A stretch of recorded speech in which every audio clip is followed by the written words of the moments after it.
us out already, got you a non-stop fire road. Got another brother, we rebuilding we. OG right there. Go subscribe to his channel. Greatgrandsun in the building. We rebuilding to last forever, reaching for the future. No matter the weather, we strong. We focus, get into the bag. Moving small with silence, never been the ones to brag. Haters see and hear the name, we rebuilding, we everlasting in the game. Stay far away from lames. Praise the rules and Prince and Paul the name. We are not the same. Are not the same. We are not the same. Praise the rules and Prince and Paul the name. We are not the same. Are not the same. And we are not the same. Praise the rules and Prince and Paul the name. We are not the same. Na, na, na, na, na.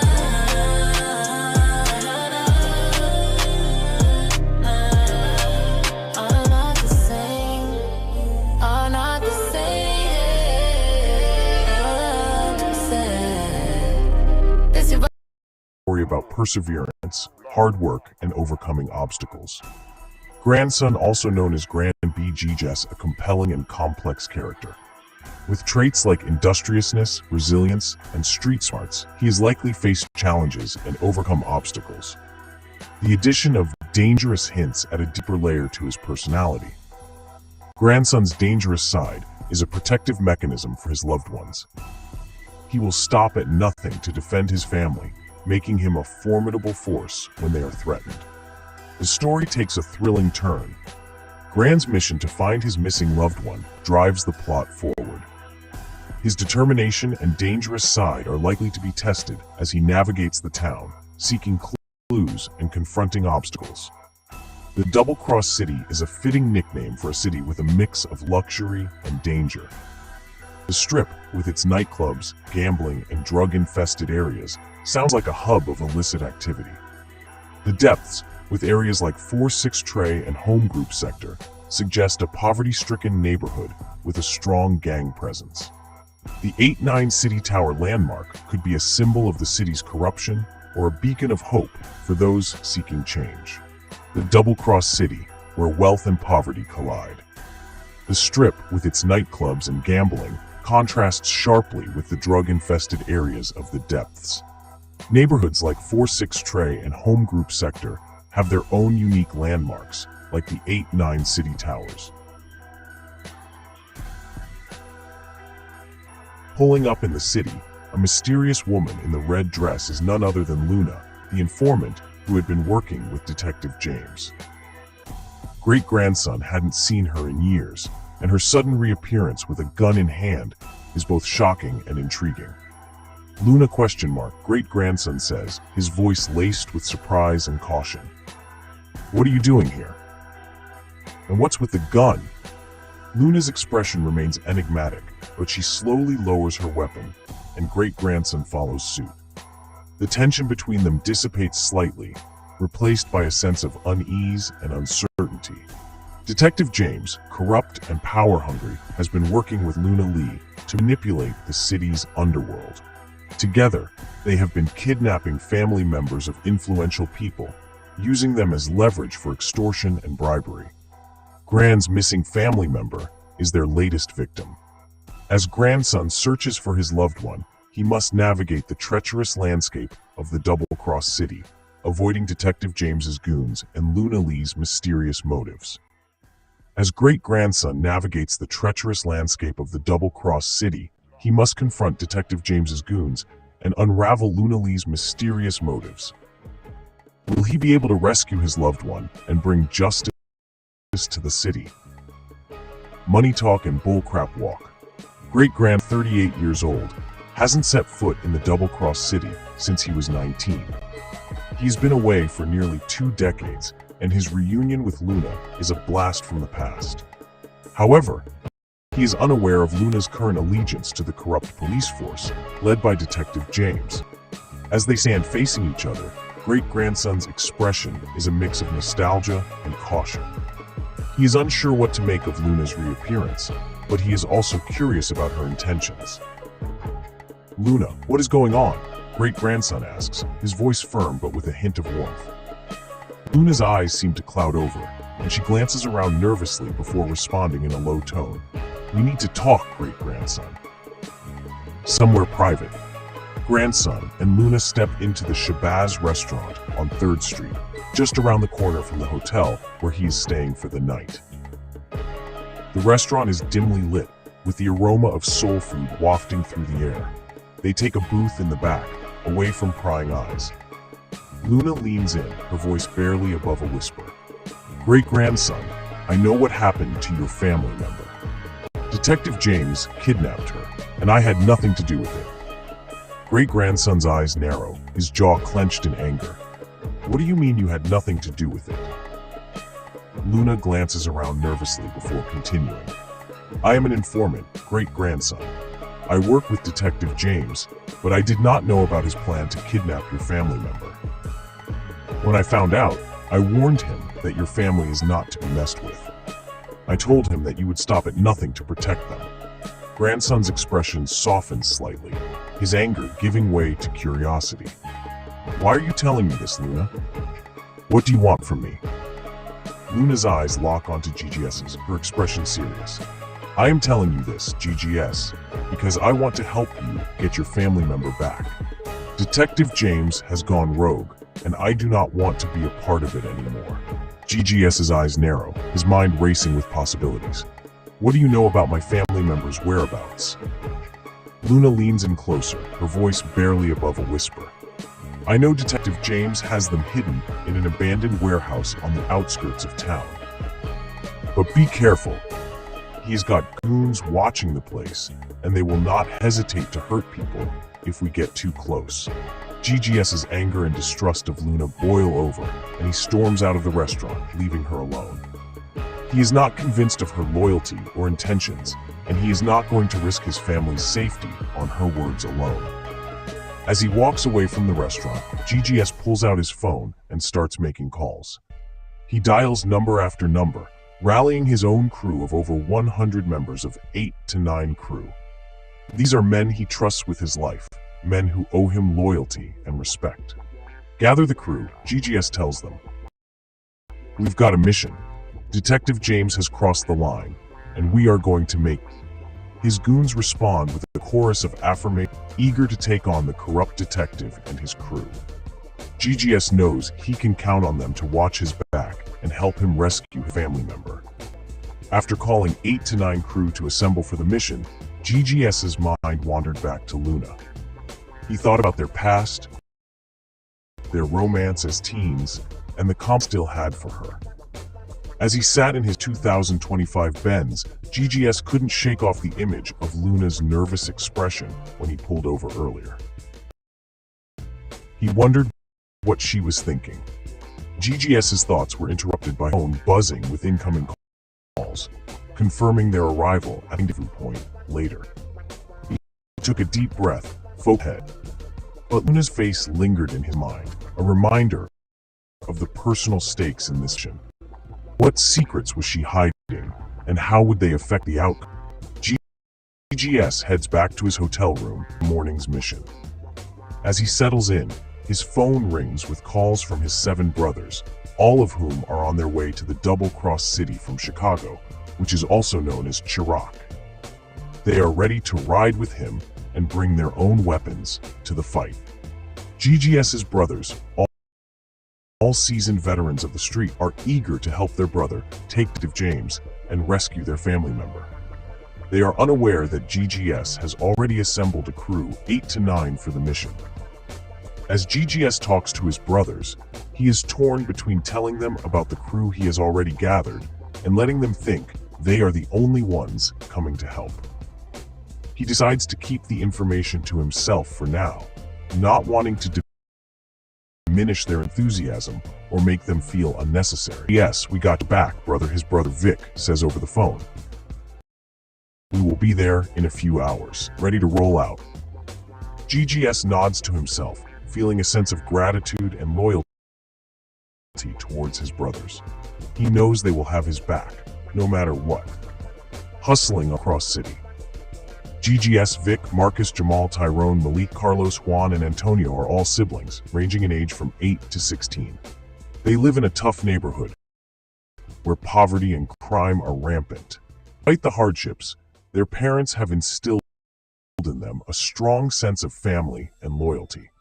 The brothers start small, hustling on the streets, selling candy, and collecting cans. But as they get older, they begin to explore more lucrative opportunities, like selling mixtapes and bootleg DVDs.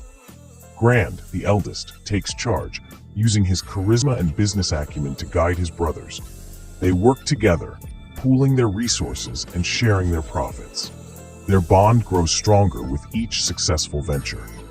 As they navigate the streets, they encounter other kids, some friendly, others rival hustlers.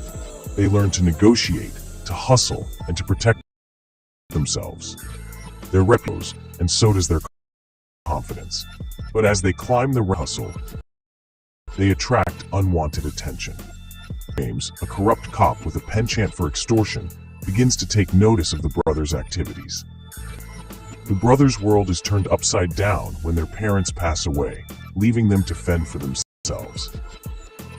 They are forced to grow up quickly, relying on each other for support and guidance.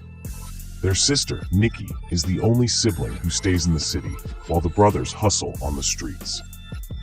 She works as a dancer at the Strip Rendezvous, a popular club in the city. One fateful night, Nikki finishes her shift and heads home, unaware of the danger lurking in the shadows. Detective James, who has been watching her for some time, snatches her off the street, dragging her into his car. The brothers are oblivious to Nikki's disappearance, too caught up in their own hustle. But when they realize she is missing, they launch a desperate search, scouring the city for any sign of their sister. Grand, determined to find Nikki, reaches out to his contacts, but every lead ends in a dead end. It's as if Nikki vanished into thin air. The brothers are frantic, their bond tested like never before. They know they must find Nikki before it is too late. The brothers are scattered across different states, making their search for Nikki even more challenging. GGS, the eldest, lives in New Jersey, while his brothers are based in Chicago. They have been keeping in touch through regular phone calls and messages, but the distance makes it harder for them to coordinate their search efforts. Vic, Marcus, Jamal, Tyrone, Malik, Carlos, Juan, and Antonio are all in Chicago trying to gather information and resources to help find Nikki. They are reaching out to their contacts in the city, trying to see if anyone has seen or heard from their sister. GGS, meanwhile, is working his connections in New Jersey, trying to see if Nikki might have reached out to anyone he knows. He is also keeping an eye on Detective James's movements, trying to anticipate his next step. Despite the distance, the brothers are working together, sharing information and strategies to bring Nikki home. They are determined to leave no stone unturned, to follow every lead, no matter how small. As they continue their search, they receive a cryptic message from an unknown number. Look closer to home. The night wears off, and the early morning hours arrive. GGS's brothers pull up to the hotel parking lot around 5:36 a.m., their vehicles a convoy of sleek rides, each one bearing the scars of Chicago's tough streets. GGS steps out of the hotel lobby, his eyes scanning the parking lot as his brothers emerge from their vehicles. They are all dressed in black, their faces set with determination. Vic, the eldest of GGS's brothers, approaches him first. "What's the plan, bro?" he asks, his voice low and serious. GGS nods towards the hotel entrance. "Let's get the crew together. We have got a lot to discuss." As they enter the hotel lobby, GGS's phone rings from an unknown number. GGS's phone rings again, and he answers to hear the voices of his two male cousins from Atlanta. They are cousins he is close with, and he knows they are always ready to ride with him.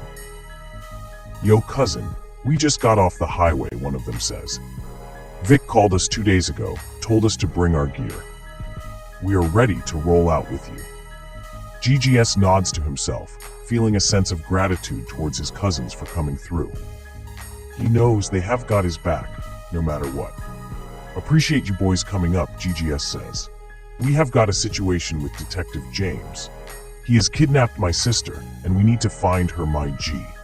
His cousins grunt in unison, their anger and determination palpable, even over the phone. We are on it because, where do we meet up? GGS gives them the location of the hotel, and they agree to meet up in 20 minutes. GGS suggests meeting up at the Sugar Bowl, a local diner, to discuss the mission details before gathering with the crew.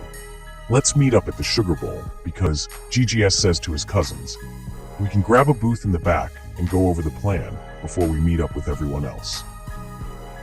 His cousins agree and they make plans to meet at the Sugar Bowl in 20 minutes. GGS hangs up the phone and heads out to meet his cousins, his mind focused on the mission ahead.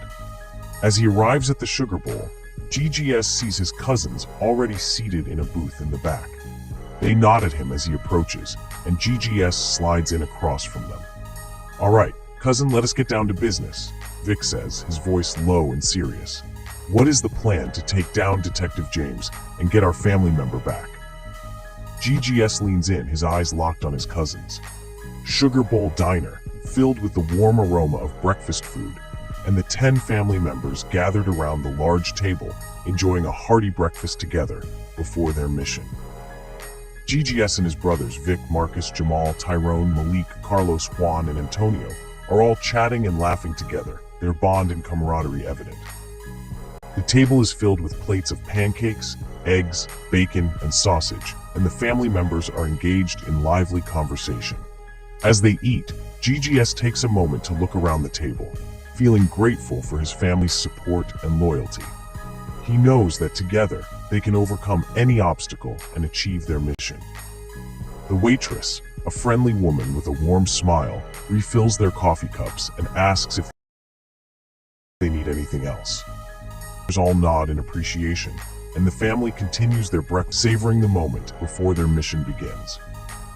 The atmosphere is filled with anticipation and determination. GGS's family is ready to take on whatever challenges lie ahead, united in their quest for justice and loyalty. GGS and his family members continue their conversation, but they are not speaking plainly. Instead, they are using a coded language that only they can understand, a language they have developed over the years since they were kids. They are speaking in a way that sounds like normal conversation, but the words and phrases have hidden meanings. It is a clever way to communicate without arousing suspicion or revealing their plans to anyone who might be listening. For example, GGS might say something like, I am feeling hungry for some pancakes, but what he really means is I am ready to move forward with a plan. His brothers and cousins would understand the coded message and respond accordingly. As they continue their coded conversation, the waitress refills their coffee cups, oblivious to the hidden meanings behind their words. GGS and his family members exchange nods and smiles, their plan unfolding like a secret handshake. After finishing their breakfast, GGS and his family members pile into their cousin's van, ready to head to the 8-9 Towers, a cooperative building owned by one of GGS's brothers. As they drive, GGS's phone rings, and he answers, listening intently to the voice on the other end. His expression turns serious, and he nods to himself. Alright, got it, GGS says into the phone. We're on our way. He hangs, turns to his family members. The crew is ready. They are assembled and waiting for us. Let's move out. The van's occupants exchange nods and determined looks. They are ready to put their plan into action and take down Detective James. GGS's brother Vic speaks loud up from the front seat. It is lit. The van cruises through the city streets, GGS and his family members riding in silence, each lost in their own thoughts as they head to meet the crew. The GPS guides them through the winding roads, the van's tires humming on the pavement. GGS's brothers and cousins are spread out across the seats, some gazing out the windows, others checking their phones or adjusting their gear. GGS sits in the front passenger seat, his eyes fixed on the road ahead, his mind rehearsing the plan. He knows the crew is waiting for them, and he is confident in their ability to get the job done. As they approach the meeting point, GGS can feel the tension building. His family members sense it too, their bodies subtly shifting in anticipation. The van turns a corner, and GGS sees the crew assembled in the distance. His heart rate quickens, and he gives a nod to his brothers and cousins. "It's time," he says, his voice low and even. The van turns onto MacWest Lane, and GGS can see the warehouse looming in the distance. It is a large, nondescript building with metal walls and a corrugated roof. The entrance is a large metal door with a smaller door to the side, both covered in graffiti. GGS's heart rate quickens as he surveys the area. He can see his crew assembled outside the warehouse, their faces set with determination. There are over 100 of them, all armed and ready for battle. The van pulls up to the warehouse, and GGS's brothers and cousins pile out, joining the crew. GGS steps out last, his eyes scanning the area for any signs of unfamiliar faces. The crew falls silent, waiting for GGS's signal. He takes a deep breath, his mind focused on the mission ahead. "Let's do this," GGS says, his voice low and even. The crew nods, and they move towards the warehouse entrance, ready to take on whatever lies within. GGS steps into the warehouse, his eyes adjusting to the dim lighting. The air is thick with the smell of grease and metal. He sees rows of machinery and crates of ammunition stacked up, casting long shadows across the floor.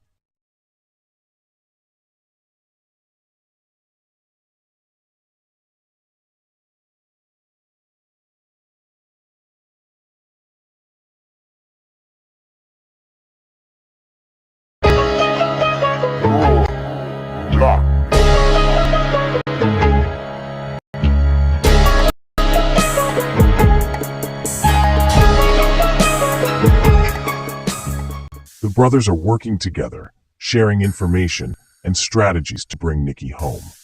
They are determined to leave no stone unturned, to follow every lead, no matter how small. As they continue their search, they receive a cryptic message from an unknown number. "Look closer to home." His mind focused on the mission ahead. "Let's do this," GGS says, his voice low and even. The crew nods, and they move towards the warehouse entrance, ready to take on whatever lies within. GGS steps into the warehouse, his eyes adjusting to the dim lighting. The air is thick with the smell of grease and metal. He sees rows of machinery and crates of ammunition stacked up, casting long shadows across the floor. A figure emerges from the darkness, a towering man with a menacing scar above his left eyebrow. He is dressed in black, with a gold chain glinting around his neck. This is the Goon, GGS's contact for the mission. The Goon nods at GGS, his expression unreadable. "You're the one they call GGS," he says in a deep, gravelly voice. "I have heard a lot about you." GGS nods back, his eyes locked on the Goon. "And you are?" "I am the one who is going to help you take down Detective James," the Goon replies, a hint of a smile playing on his lips. "My name is Grizz. I have got the gear and the muscle you need for this job." GGS eyes Grizz warily, sizing him up. He knows that in this world, you cannot always trust people at face value. But he also knows that he needs Grizz's help if he is going to succeed in his mission. The air in the warehouse grows thick with tension as GGS's eyes burn with a fierce determination. He has gathered his family members and allies for a single purpose: to take down Detective James and his goons. The detective's crimes are numerous and heinous. He has harmed almost everyone in the warehouse, leaving a trail of devastation in his wake. Family members have been murdered, extorted, and jailed. Women have been raped, and innocent people have been shot. He has even planted drugs on people, framing them for crimes they'd not commit. But that's not all. Detective James has also exploited the vulnerable, using the fiends in the community. He's even gone so far as to impregnate multiple women who are dope addicts, leaving a legacy of suffering and pain. GGS's family and allies are determined to put an end to Detective James's reign of terror. They are armed and ready, their hearts fueled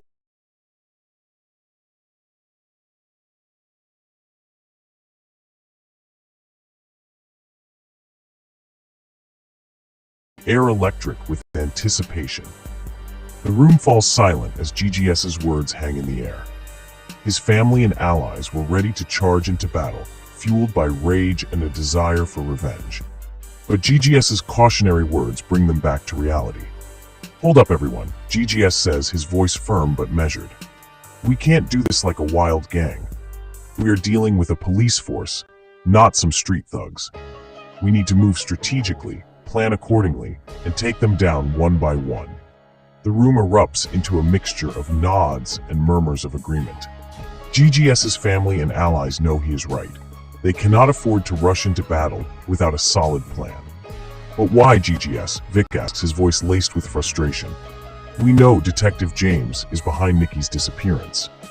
We should take him down now." GGS's expression turns grim. "Because Vic, we do not know if Nikki is dead or alive. We need to find out before we make our move. If we rush in without a plan, we risk losing her forever. We need to be smart, not reckless." The room falls silent once more as GGS's words sink in. His family and allies nod in agreement, determination etched on their faces. They will find Nikki, no matter what it takes. The crew member's words hang in the air like a bombshell. GGS's eyes widen in shock as he repeats the name, Luna ? Rich, the crew member, nods solemnly. "Yes, Luna. I saw her pull up in her car and hand Detective James's wife a black purse. And then the cop car drove by and mind is racing. Luna? What is she doing involved with Detective James? And what is with the black purse?" He feels like he has been punched in the gut. The room falls silent with all eyes on GGS. His brothers and crew members wait for his reaction, sensing the gravity of the situation. GGS takes a deep breath, trying to process the information. He looks at Rich, his eyes narrowing. "Tell me everything. Every detail." Rich nods, launching into a detailed account of what he saw. GGS listens intently, his mind racing with possibilities and questions. The crew members exchange curious glances, unaware of the secret conversation between GGS and Luna. They continue to discuss the new information, trying to piece together the puzzle. GGS listens intently, his expression neutral, but his mind racing with thoughts of his conversation with Luna. He wonders if he should share this information with his crew, but decides to keep it hidden for now.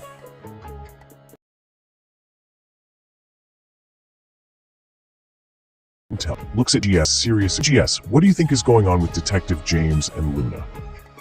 Why would she be involved with him?" GGS shrugs, trying to appear nonchalant. "I do not know, Rich, but we need to find out. Let's keep digging and see what else we can uncover." The crew nods in agreement, and the discussion continues. But GGS's secret conversation with Luna remains hidden, a ticking time bomb waiting to be revealed. The crew files out of the warehouse, their eyes fixed on the night ahead. They are determined to watch Detective James's goons' every move, to gather intelligence and plan their next strike. GGS leads the way, his brothers and crew members falling in behind him. They move swiftly and silently, their footsteps echoing off the warehouse walls. As they emerge onto the streets, they are greeted by the glow of streetlights and the hum of distant traffic. GGS nods to his crew, and they fan out, taking up positions to watch the surrounding area. Their target is a known drug house, one of Detective James's illicit operations. The crew has received intel that the detective's goons will be making a pickup tonight, and they aim to disrupt the operation. GGS and his crew moves in. They approach the drug house, their eyes scanning the perimeter for any signs of guards or lookouts. Suddenly, a figure emerges from the shadows. It is one of Detective James's goons, a burly man with a scruffy beard. "Hey, what's going on here?" the goon growls, eyeing GGS and his crew. GGS smirks, his hand resting on his hip. "Just here to collect a debt. You know, for services rendered." The goon snorts. "You think you can take on Detective James? You are just a bunch of punks." Smile widens. "Oh, we are not just punks. We are the ones who are going to take him down." With that, GGS gives a nod, and his crew springs into action. They overwhelm the goon, taking him down swiftly and silently. The drug house lies vulnerable, its secrets waiting to be uncovered. The warehouse lies in shambles, the aftermath of a brutal battle. GGS and his crew stand victorious, but the cost is evident. The air is thick with the smell of blood and sweat. 20 of Detective James's goons lie dead, their bodies strewn across the floor. GGS's crew moves cautiously, securing the perimeter and ensuring no one else is hiding. As they search the warehouse, they stumble upon a treasure trove of illicit goods. Stacks of cash totaling $80 million sit atop crates of contraband. The crew's eyes widen as they realize the scope of Detective James's operation. 5,000 pounds of marijuana and 50,000 kilograms of cocaine are discovered, hidden behind false walls and secret compartments. The crew exchanges stunned glances, the devastating impact these substances could have on their community. GGS's expression turns grim. This is just the tip of the iceberg.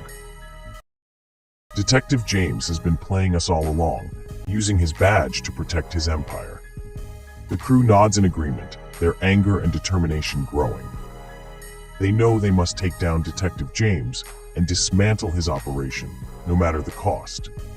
As Grand stands amidst the spoils of Detective James's operation, he surveys the scene with a mix of emotions. Pride and satisfaction at the successful takedown, but also concern for the well-being of his sister Nikki and the community that has been ravaged by the detective's corruption. Grand's crew looks up to him, awaiting his next move. They know that with the detective's operation dismantled, they have struck a significant blow against corruption in the city. But they also know that there is still much work to be done to bring justice to those affected.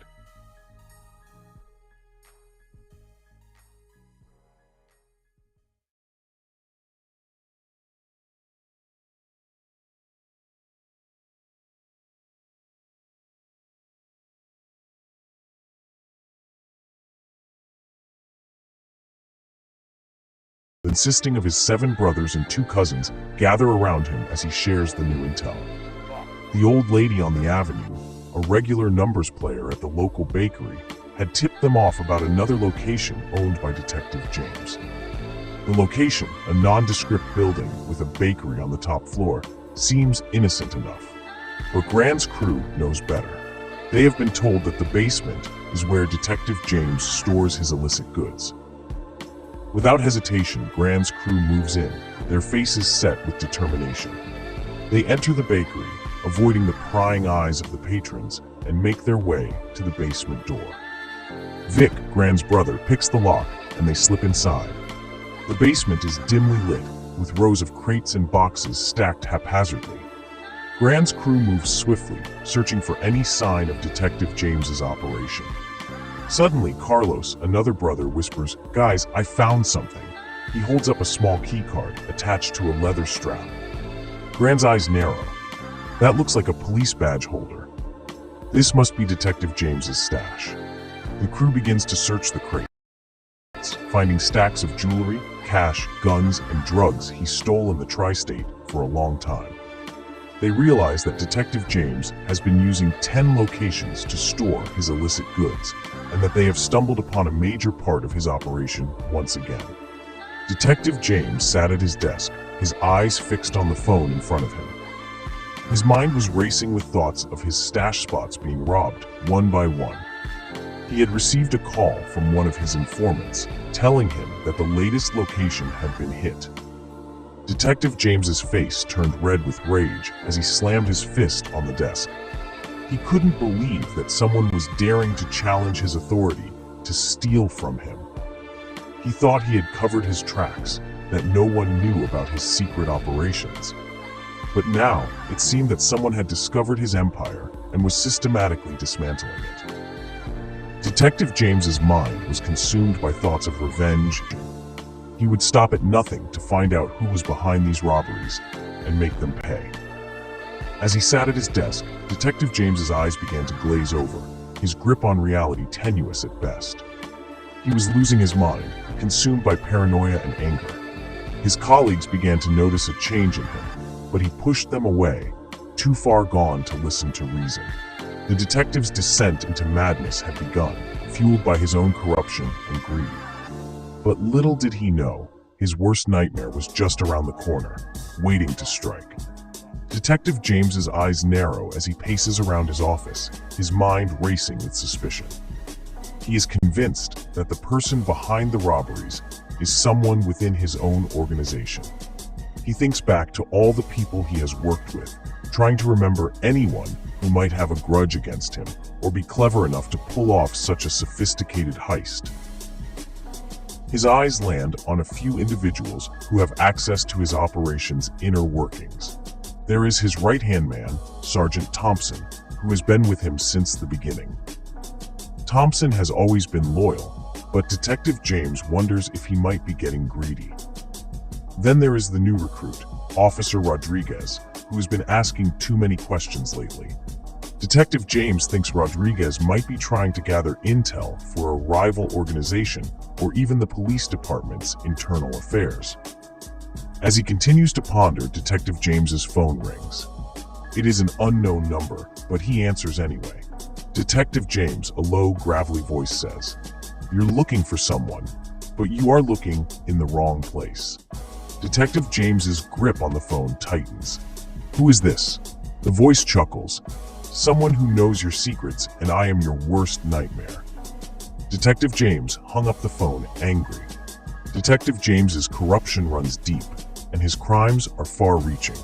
He is not only stealing from his own organization, but he is also exploiting vulnerable women, using them for prostitution and personal gain. Along with his colleagues, Detective James has been drugging women and using them for his own twisted desires. He has also been forcing them into prostitution, collecting profits from their exploitation. But that is not all. Detective James has also been using these women to sift clothing and jewelry from his rivals. He has been collecting intelligence on his enemies, using the women to gather information and gain an upper hand. The detective's web of deceit is complex, and his crimes are numerous. He has corrupted his colleagues, exploited vulnerable women, and stolen from his own organization. His downfall is imminent, but he remains oblivious to the danger lurking in the shadows. As Detective James continues to manipulate and exploit those around him, he receives a mysterious message. "You are running out of time, detective. Your empire is crumbling." The detective's eyes narrow, his mind racing with paranoia.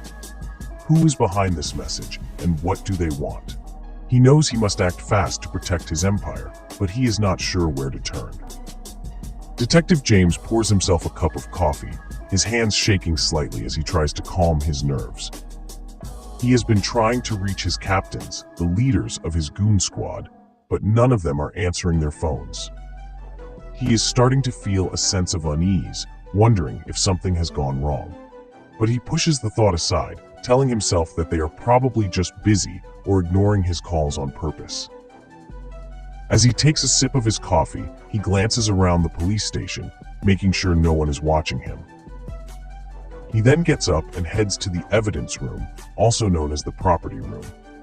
Once inside, he quickly scans the shelves, looking for a specific evidence box. He finds it and opens it, revealing a gun that he had used to kill one of his partners who was about to rat him out. Detective James's eyes dart around the room, making sure he is still alone. He then carefully places the gun in his pocket, planning to dispose of it later. As he turns to leave, he hears a noise behind him. He spins around, his heart racing, but there is no one there. He tells himself it is just his imagination playing tricks on him. But little does he know, Grand and his crew are closing in on him, and his world is about to come crashing down. Detective James's empire is vast and lucrative, with 10 stash spots scattered throughout the city. But one location out above the rest, a massive warehouse filled with over $80 million worth of merchandise and product. The warehouse is a treasure trove of illicit goods, with crates and barrels stacked high with weed, thousands of pounds of high-grade marijuana, worth millions on the street. Coke, hundreds of kilograms of pure cocaine, cut and ready for distribution. Heroin, dozens of bricks of raw heroin, waiting to be packaged and sold. Guns, crates of firearms, from handguns to assault rifles, all fully loaded and ready for use. Detective James's stash spot is a one-stop shop for all his criminal endeavors. He has been using this location to supply his goons, bribe officials, and fund his lavish lifestyle.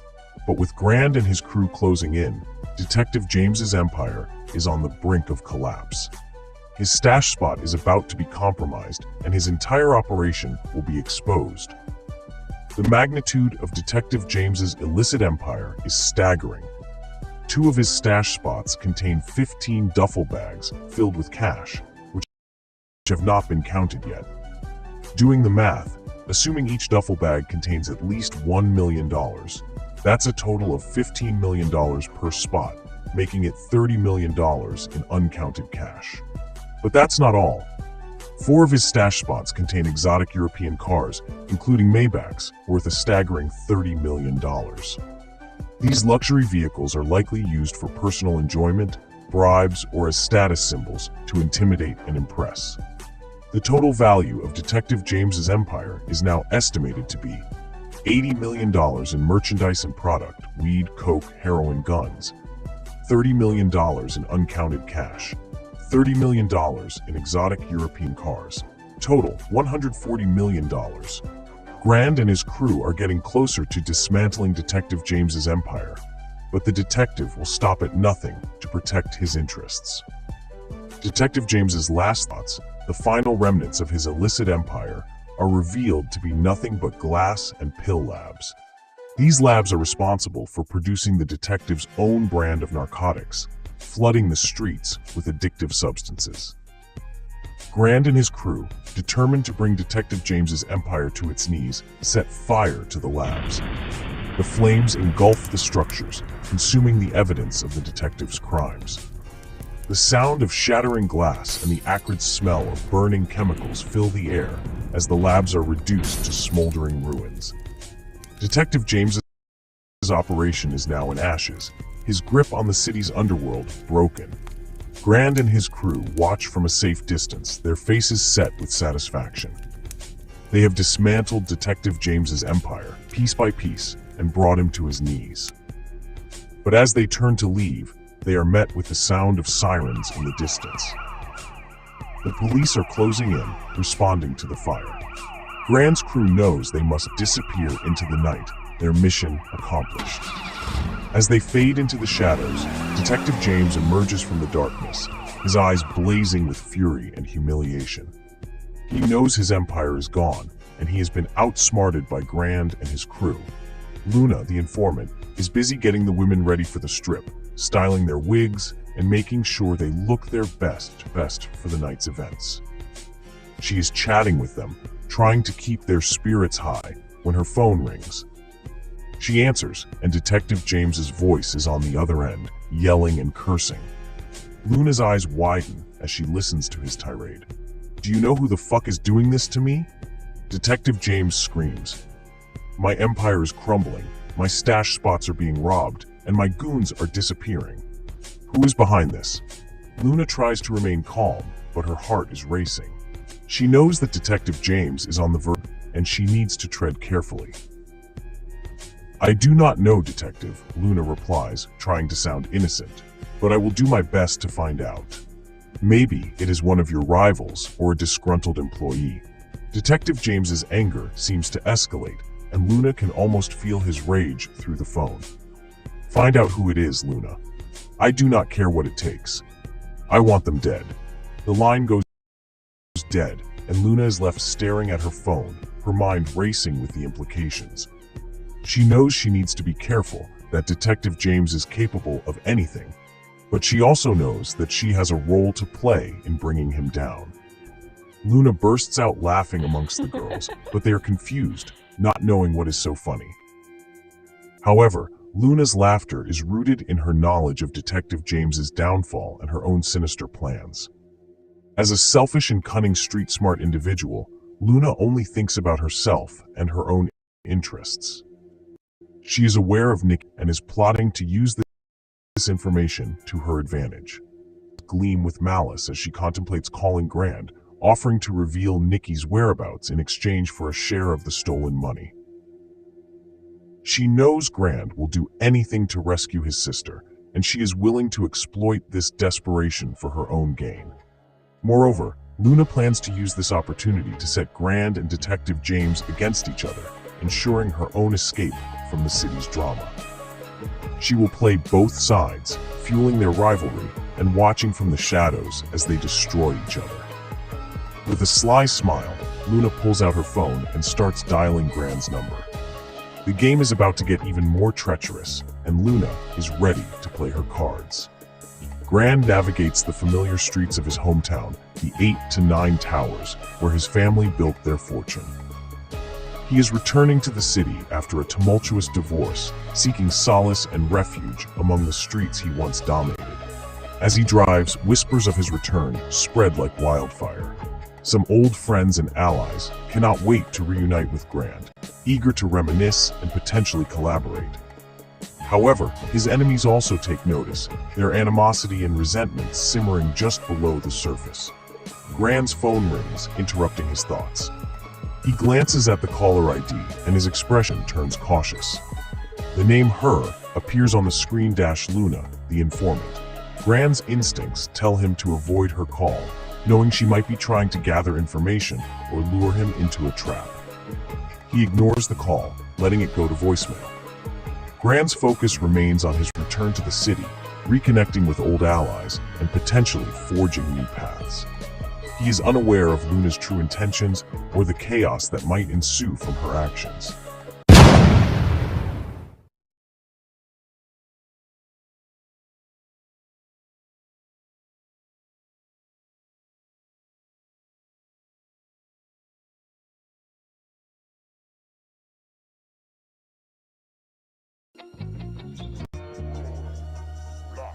Grand's phone rings again, and he sees Luna's name on the caller ID the 4th time. He sighs, knowing he cannot avoid her forever. He answers the call, his tone neutral. Hello? Luna's voice is sweet and seductive on the other end. Grand, baby, I have been trying to reach you for a while. What's going on? You avoiding me? Grand's response is cautious. Just busy, Luna. What's up? Luna's tone turns serious. I need to talk to you about something important. It is about your sister, Nikki. Grand's grip on the phone tightens. What about Nikki? Luna's voice is laced with intrigue. Let's just say I know where she is. And I am willing to tell you, for a price. Grand's mind races with possibilities. What does Luna want in exchange for Nikki's location? And can he trust her? Grand sits in his brand new sleek black 2025 Benz, parked in front of the 8 to 9 Towers, his family's old stomping ground. He is engrossed in a conversation with Luna on his phone, trying to negotiate. Meanwhile, his family and crew wait patiently outside, eyeing the luxurious vehicle with a mix of admiration and curiosity. Vic, Marcus, Jamal, Tyrone, Malik, Carlos, Juan, Antonio, and Grand's 2 cousins from Atlanta all gather around, marveling at the car's sleek design and advanced features. The dark tint on Grand's Benz provides the perfect cover, making it impossible for his crew to see him inside the vehicle. They are unaware that he is still on the phone with Luna, negotiating the terms of her revelation. Vic taps on the window again, but Grand does not respond, too engrossed in his conversation. Vic shrugs and turns back to the others. I guess he's just chilling for a minute. The crew continues to admire the Benz, taking photos and discussing its features. Meanwhile, Grand remains on the phone, his conversation with Luna reaching a critical point. Luna's voice is firm. Listen, Grand, I will tell you where Nikki is, but you have to meet me halfway. Grand's eyes narrow, weighing his options. He knows he cannot trust Luna, but he is desperate to find his sister. Luna's voice takes on a sharp tone. I know it was you all that robbed and destroyed Detective James's spots. Grand's eyes widen, surprised by Luna's accusation. He remains silent, unsure how to respond. Luna continues, do not play dumb, Grand. I know you and your crew have been taking down Detective James's operation, piece by piece. And I am willing to use that information to my advantage. Grand's mind races, trying to process Luna's words. He knows she is a cunning informant, always looking for ways to manipulate situations. But he is not sure what she wants in exchange for her silence. Luna's voice takes on a sly tone. So here is the deal. I will keep your little secret, Grand. But you need to meet my price. I want $2 million, and I want it now. Grand's eyes narrow, weighing his options. He knows he cannot trust Luna, but he is not sure if he can afford to cross her either. Grand tries to play dumb, responding with a casual, say word, as if he is unaware of the situation. However, Luna is not having it. She fires back, her tone firm and assertive. Do not mess with me, Grand. I know for a fact it was you all. My best friend is Lisa, and her boyfriend Jimmy did a robbery and brought her a fur and a car. He told her what he did, and she told me everything, detail by detail. Grand's silence is deafening. He's been exposed, and he knows it. Luna's words are like a punch to the gut, leaving him breathless and unable to respond. The truth is out, and Grand's crew's involvement in the robberies is no longer a secret. Luna's revelation hangs in the air like a challenge, daring Grand to deny or confirm the allegations. But Grand remains silent, his mind racing with the implications of Luna's words. He knows that his crew's actions have consequences, and he is not sure how to mitigate the damage. Grand's response to Luna is brief and to the point. Meet me at the square tonight at 10 o'clock so we can talk. He hangs up, his mind already racing with thoughts of how to handle the situation. As he sits in the Benz, lost in thought, Vic knocks on the sunroof, breaking the silence. Yo, brother, what the hell is taking you so long to come out the vehicle? We got to celebrate. Grand's expression turns serious, and he responds, Not yet, Vic. We have a problem in the crew. We need to go upstairs and talk. Ask Rich to find out which one of the fella's girlfriend's name is Lisa as soon as possible. Vic's expression changes from celebratory to concerned, sensing that something is off. What is going on, cousin? He asks, but Grand just shakes his head and exits the vehicle. As Grand walks away, Vic turns to brothers and cousins whispering, something is up.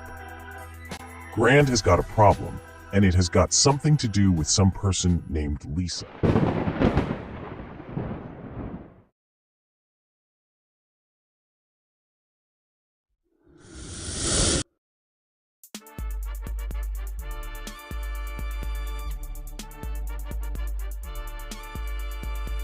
Stay dangerous. The crew exchanges worried glances, knowing that Grand's troubles could soon become their own. The crew gathers in the living room, their faces tense with anticipation. Antonio, the trigger-happy brother with no remorse, speaks up first. Yo, what is good, cousin? Antonio asks, his voice low and menacing. You said we got a problem. What's poppin'? Grand takes a deep breath, surveying the room before responding. Luna just called me. She knows about the robberies, and she is threatening to expose us. The room falls silent, with only the sound of heavy breathing filling the air. Antonio's expression turns cold, his eyes narrowing into slits. What's Luna want? He asks, his voice dripping with malice. Grand hesitates before she wants $2 million, and she is willing to keep quiet about the robberies. Antonio snorts, his face twisting in disgust. Luna thinks she can blackmail us? She must be out of her mind. The room erupts into a chorus of agreement, with the crew voicing their disdain for Luna's audacity. But Grand remains calm, his eyes fixed on Antonio. We need to handle this situation carefully, because Grand says, his voice low and even. Luna's not someone to be underestimated. Vic's voice echoes through the room. How the heck did this snitching rat-eating cheese person find out what happened? Grand's response is calm and collected. Somebody in Rich's crew, his girlfriend's name is Lisa, and he brought her a fur and a car. The room falls silent for a moment before Antonio's voice cuts through the air. We gotta get rid of them as soon as possible. The others nod in agreement, their faces set with determination. Jamal, Malik, Marcus, Tyrone, Carlos, and Juan all concur, their voices a chorus of affirmation. The atmosphere in the room shifts, the tension palpable, as the crew prepares to take drastic action. Grand's expression remains stoic, his eyes fixed on the task at hand. The crew's decision is made, and they are ready to execute. But will they be able to eliminate the threat before it is too late? Make plans, Vic speaks up. We need to move quickly, cousin. We do not know what Lisa has told Luna, or what Luna is planning to do with that information. The room falls silent again, the weight of Vic's words hanging in the air. Juan and Malik ask in unison, why does Luna want 2 million?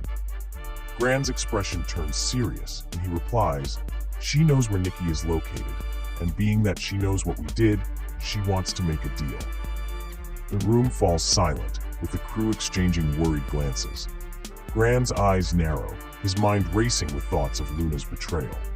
Great, who's been quietly observing the conversation, thinks to himself, Luna lied to him, saying she did not have anything to do with Nikki's disappearance. The family eyes lock onto each other, and they can see the anger and hurt simmering beneath the surface. Grand's trust in Luna has been shattered, and he is now faced with the harsh reality of her betrayal. The air is thick with tension as the crew waits for Grand's next move. Will he confront Luna about her lies, or will he take a more calculated approach? Their two cousins from Atlanta break their silence, their voice low and menacing with that country slang. Care of Luna, because she's a liability. Malik asks Jamal, pass me that raw paper. I need to light up some of this good free weed.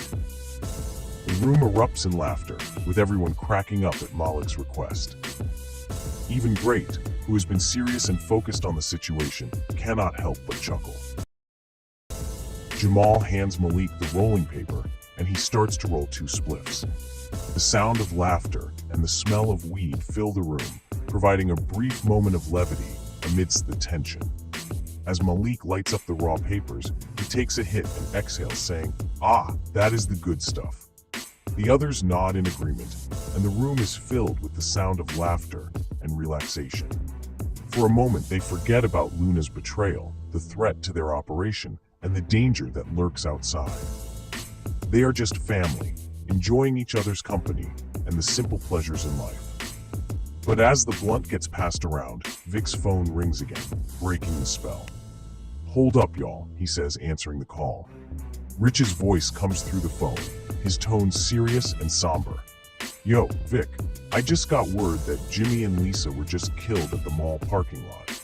"No doubt about it." The room falls silent, with the crew exchanging shocked glances.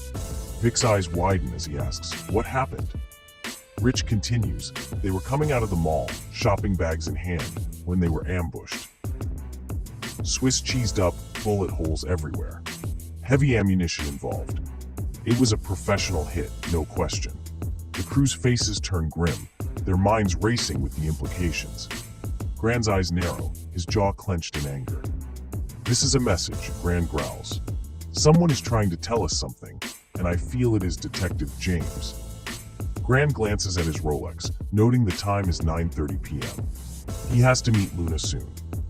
Jamal yells out, "Welp, we do not have to worry about that Jimmy and Lisa problem no more." Malik chimes in, laughing. "They are done like steak on the grill. Both of them talked too much.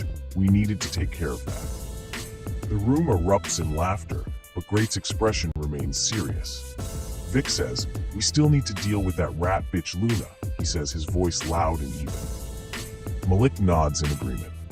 "Yeah, she has been playing both sides against each other." Great continues, "I am supposed to meet her at 10 o'clock to settle the deal and find out where Nikki is, but I'm not sure if I can trust her." Jamal's expression turns skeptical. "Do you trust that bitch? Great.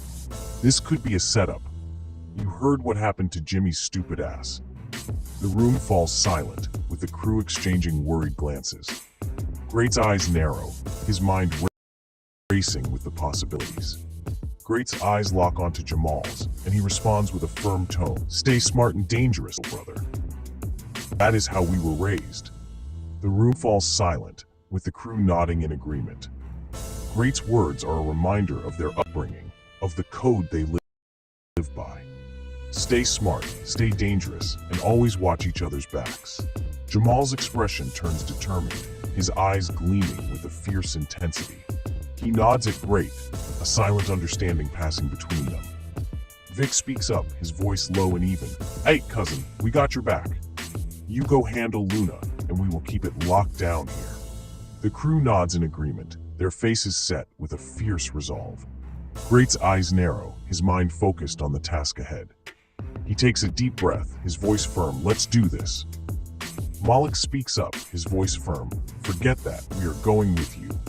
We are going to follow in back of you, watching your back. Their two cousins from Atlanta nod in agreement. Yeah, cousin, we got your back. We cannot trust nobody, and we have got to find out what is going on, Nikki. The room falls silent, with the crew looking at each other in surprise. Grand's expression turns thoughtful, considering their offer. Vic speaks up. You know what? Because? That is not a bad idea. We should roll deep, just in case. Luna might be trying to set us up. The others nod in agreement, and Grand makes a decision. All right, let's do it.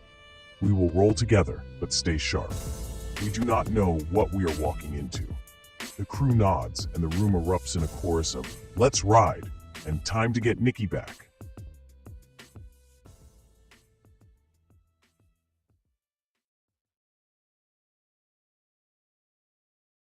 The search is where the story really heats up. Rahonda, GGS, Chris, and Mitch are all working together to find Nikki, using their unique skills and perspectives to track her down. As they start their search, they are met with a complex web of clues, leads, and dead ends. They will need to navigate the treacherous streets of Double Cross City, avoiding Detective James's goons and other dangers lurking in the shadows. Rahonda's arrival in the back park of 8 to 9 Towers is a scene. She is not alone, but with her homegirls Classy and Peaches, who are just as wild and willing to ride for her. Their bond is strong, forged in the forces where they serve together.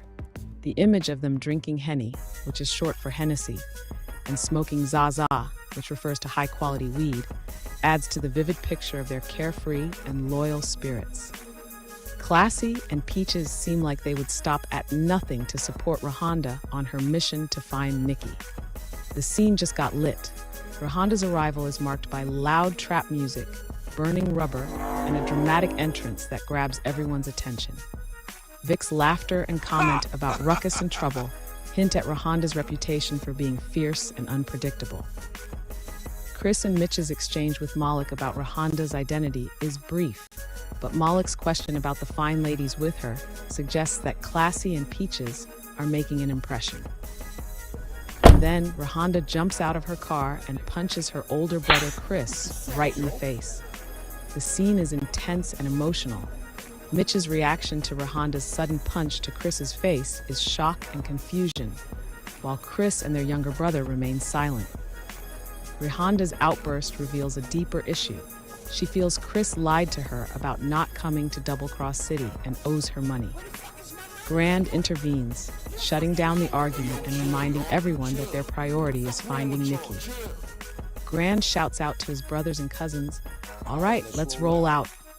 I need to meet Luna and see what information she has got on Nikki." His brothers Vic, Marcus, Jamal, Tyrone, Malik, Carlos, Juan, and Antonio all nod in agreement and start heading out with him. Meanwhile, Chris, Mitch, Rahonda, Classy, and Peaches stay behind in the 8 to 9 Towers, waiting for Grand's return. They will keep an eye on things and get settled in until Grand gets back with news about Nikki. The brothers are mobilizing. Grand gives instructions according to plan, and everyone knows their role. He is driving his Benz with Vic riding shotgun, while the rest of the brothers pile into the transit van to provide backup and watch their six. Malik's question about having their hammers, presumably guns, ready is met with Vic's confident response. "Of course, you all already know we stay ready." Grand's leadership and Vic's preparedness give the crew confidence as they head out to meet Luna. The banter and laughter among the brothers add a layer of camaraderie and personality to the scene. Jamal's good old Grand comment and the group's laughter suggest a strong bond and trust among them. The transit van and the Benz set off, ready to roll out and meet Luna. Grand's phone rings and the caller identification shows her, Luna's nickname or contact name in Grand's phone. He answers immediately, and Luna's greeting is abrupt and confrontational. "You, Where the heck are you? You're late. Grand's response is calm but firm, pushing back against Luna's tone. Who the hell are you talking to like that? I am 4 minutes away from the square where you want me to meet you at. He is asserting his boundaries and reminding Luna that he is almost there, despite her accusations of. This exchange suggests that Luna might be under pressure or stress, possibly related to the information she has about Nikki. Grand's calm demeanor might help diffuse the tension, but it is clear that Luna is not one to mince words. A specific meeting point with a hint of nostalgia. Meet her by the benches where we used to sit, suggesting familiar and perhaps sentimental location. This meeting point might hold memories for Grand and Luna, and the fact that she chose this spot could imply a level of trust or comfort between them. Or it could be a strategic move to throw off anyone who might be watching. Grand likely remembers those benches and the conversations they had there. The scene is set for a potentially intense meeting. Grand responds to Luna's instructions with a simple "okay, bet" before hanging up, and Vic loads his gun, ready for anything. Grand checks his rearview mirror, ensuring his brothers are close enough to provide backup if needed. As they approach the meeting point, Grand spots Luna from a distance, and his attention focuses on her. He says to Vic, "There she goes," indicating that Luna is in sight. The tension builds as they prepare to meet Luna, unsure of what information she might share or what dangers might lurk nearby. The tension is palpable as Grand and Vic approach Luna! Grand pulls up to the meeting point, and he tells Vic to stay in the car, but Vic refuses, saying, "Hell no, I am coming with you to speak to this bitch." Grand and Vic jump out of the vehicle, and their brothers watch from a distance, surveying the surroundings. The dark tints on Grand's windows had prevented Luna from seeing Vic inside, but now she knows he is there, and he is not hiding his intentions. The air is thick with anticipation as Grand and Vic face Luna. The negotiation is intense and distrustful. Luna tries to play it cool, but Vic's outburst and Grand's skepticism put her on the spot. Grand references his brother Vic's notorious reputation, and Vic himself confirms he is still the same crazy motherfucker he has always been. Grand lays down the terms. He will pay the $1 million only when Nikki's location is confirmed, and he is not stupid enough to hand over the money without proof. He does not trust Luna, suspects a potential setup, and decides she will come with them to ensure her honesty. The power dynamic has shifted, with Grand and Vic taking control of the situation. Luna's initial confidence has given way to uncertainty, and she is now at their mercy. A sudden twist of fate, Grand's phone rings, and Jamal's voice warns him about a potential police entanglement. Jamal says that a police cruiser is parked next to Grand's car, and the officers are trying to peek inside, but the dark tints are foiling their attempts. Grand's instincts likely go on high alert as he processes this new information. He is already dealing with Luna and the search for Nikki, and now he has to navigate a potential police encounter.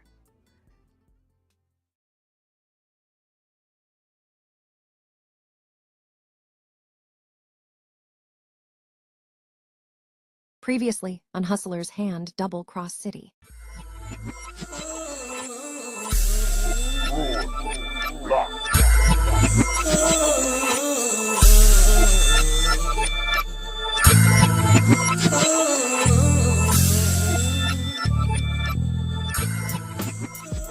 Season 1, Episode 6. Pieces to the puzzle, while the brothers sit in the van watching police sweat Grand's brand new Benz. On the phone with him telling him details on what's going on. In the square, Grand, Luna, and Vic are talking. Vic is asking Luna questions. "Luna, where is our sister?" with rage and anger. Grand replies to him, "Chill, bro, wait." The brothers on the phone, telling Grand on the other end. "Yo, bro," Jamal say. "They giving you a ticket?" Grand replies, "For what?" Jamal respond, "Yo, bro, for parking at the hydrant." Grand replies, "Okay, keep watching the area."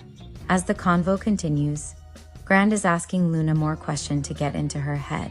He is more concerned about his sister. He could care less about giving Luna what she wants, But guess what? Luna is coming back with Grand and Vic to the towers. Because they are not playing about this situation. They took enough money to confuse Detective James on what's going on. And plus, they don't know Detective James called Luna already, wanting to know if she heard anything about people destroying his layout of money. For instance, like bragging, spending money, buying new things. Grand don't even know. Luna shared the info of Lisa and Jimmy to Detective James that caused them to get sprayed up with bullets at the mall, so Grand tells Luna, if you want the money, you have to come with me. Luna hesitated, but then made up her mind, replied, okay. Should I drive my car? Vic said, hell no, you riding with us.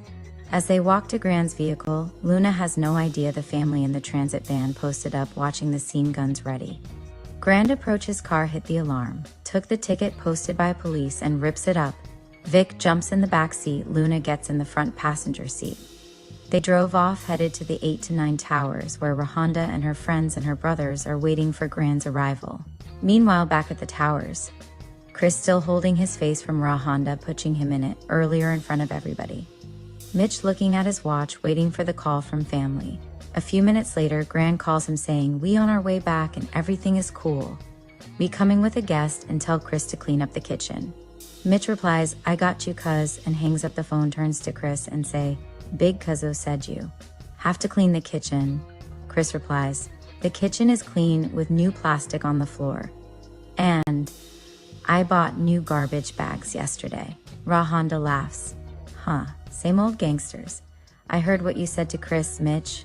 I know about the kitchen in the basement.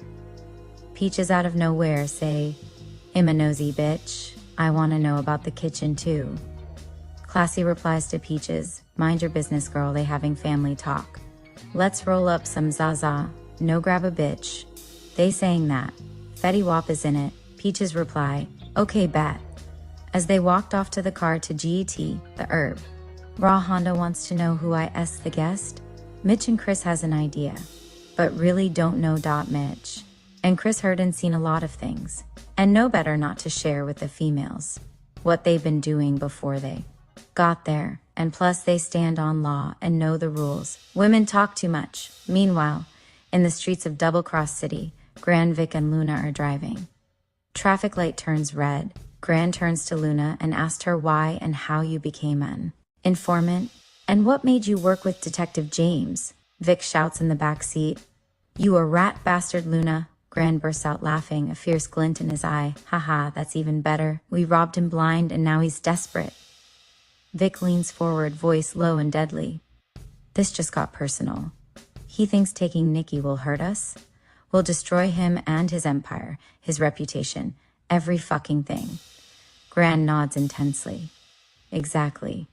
Luna, you're still useful. Tell us, where is Detective James holding Nikki? Luna swallows hard before responding. His warehouse. The same one you guys. Emptied of $80 million cash and drugs.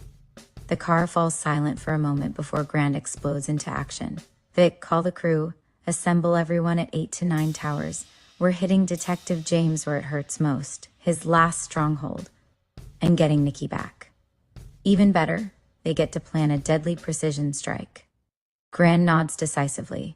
Tomorrow then. Vic, tell the crew to get rest, eat well, and come armed to the teeth tomorrow. Vic relays the message, then adds, and cuz, Grand wants a war room meeting at 8 to 9 towers at 8 a.m. sharp. To lay out the plan, Grand turns back to Luna. You'll be joining that meeting, informing us about Detective James's warehouse layout and security. Luna nods nervously, seeming to realize her temporary value to Grand's crew. They arrive at 8 to 9 towers, and Grand tells Vic, search her, make sure she doesn't have any trackers or phones on her. As Vic searches Luna, the door to 8 to 9 towers bursts open. Rahonda stands there, eyes fixed intensely on Luna. Who the fuck is this? Rahonda's eyes narrow intensely as she fires off questions at Luna. Okay, mystery girl. Where are you from? What high school did you attend? What's your family like? And most importantly, do you have a sister named Lisa? Luna looks nervous, glancing at Grand and Vic before answering. I'm from Bonkers, New York. I attended PS 463 and graduated from Lincoln High. My family is complicated. And yes, Lisa is my sister. Rohanda's expression changes from curiosity to shock. She takes a step back, eyes wide. Oh my God. Peaches and Classy notice Rohanda's reaction and move closer, intrigued. What's wrong, Handi? Peaches asks. Rohanda's voice barely above whisper. Rohanda says to Peaches, "This girl looks really familiar," then turns to Grand and Vic. "Can we speak in the other room?" Grand nods discreetly. "Yeah, let's talk privately." Vic gestures to Mitch, "'Cause keep an eye on our guest." Mitch nods, standing near Luna while Peaches and Classy sit on either side of her, eyes fixed intensely on Luna. Rich leans against the wall, arms crossed, watching Luna closely. Grand, Vic, and Rihanda move to the back room, closing the door behind them. Rihanda begins urgently. "Cousins, I think I know who she is, or at least her connection to us." Grand's eyes lock onto Rihanda's. "What is it, Handi? You looked like you saw a ghost out there." Vic adds, "Yeah, spill it. What's going on with this girl?" Rihanda takes a deep breath before revealing. "Luna James. I think she might be Detective James's daughter." Does Grand almost lose his mind hearing this? Mind. Completely. Blown. The room falls silent for a moment as they process the twisted family dynamics and Luna's potential motives. Grand summarizes the chaos, so let me get this straight. Luna's parents, Smiths, were brutally murdered. Detective James married her mom's, becoming her stepdad. Luna manipulates her stepdad into killing her own sister Lisa at the mall. Now she wants $2 million from us for Nikki's location, claiming she wants to leave town. Vic adds, "But Handi, you think she wants revenge against James for killing her parents?" Rihanda nods intensely. "Yes, exactly. This could be her twisted payback plan." Grand's eyes narrow. "I need to know whose side she's really on, ours temporarily or still her stepdad's." Rihanda's voice firm. "We can't let her leave town alive after we get Nikki back." Vic agrees. "Handi's right, cuz. We use her to rescue Nikki, then she faces family justice." Grand looks at both of them. "All right, let's go back in there and play along with her plan. For now." Grand, Vic, and Rihanda exit the back room, calm expressions masking their intense discussion moments before. The living room falls silent as everyone's eyes shift to them. Grand clears his throat to speak. "Luna, we've discussed your proposal." Luna's gaze locks onto Grand's, hope and caution mixed in her eyes. Vic adds, "You want $2 million for info on Nikki's location. We're willing to negotiate." Rihanda stands beside them, her eyes fixed intensely on Luna. "But first, confirm something for us. You're cutting ties with Detective James completely?" Luna nods vigorously. "Yes, absolutely. I want out of this life, out of his control, and out of this city." Peaches raises an eyebrow. "Save the sob story, girl. We ain't no charity." Classy elbows Peaches lightly. "Let her talk." Luna takes a deep breath. "I swear, my only goal is to leave with the money and never cross paths with James again. Or any of you." Mitch leans forward, skeptical. "How do we know you're not wiring him info about this little meeting right now?" Luna pulls out her phone. Surprisingly, it's been smashed into pieces. "I destroyed it before coming here. No trackers, no calls.